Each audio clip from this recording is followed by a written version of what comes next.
Welcome to Mod of the Week. This week we're talking about clutch springs. Kawasaki is notorious for overbuilding their clutches, or overbuilding everything kind of in general, like the radiators here way overdo it.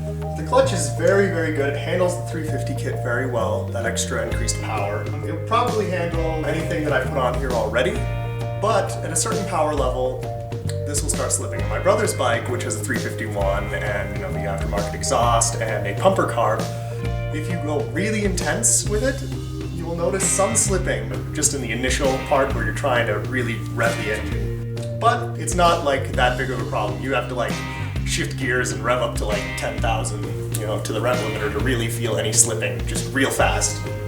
Though if you go up too much in power, then you might have to increase the pressure of your clutch springs, which is the springs underneath this plate right here push the clutch together. Or if you want to use synthetic oil, which is slicker, which makes it just so that the clutch plates have a tendency to slide against each other even without much power. So, I have this clutch rebuild kit, and since I am curious how much harder they are to press, I have a tool for measuring weight. Measure how much pressure it takes to disengage the clutch with this one, and then put on these new springs, and then measure how hard it is after that.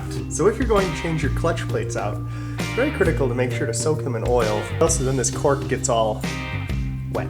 This is one of those things you can't do in the engine because the oil doesn't really splash up that well into these plates. They have to be soaked for a couple hours. So these are the OEM plates, and they have a completely different look to them than the new ones I have here from the EBC set. It has a lot more surface area to the pad, and it has these waveforms in it. The reason why there are so many plates is because it allows you to feather the clutch. Depending on how connected each of them is how strong the clutch is pulling, how much it's engaging.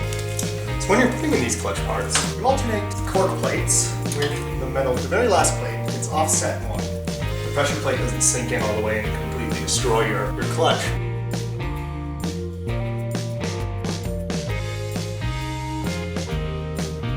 So I have to pull it just to there, see how much it's pulling back.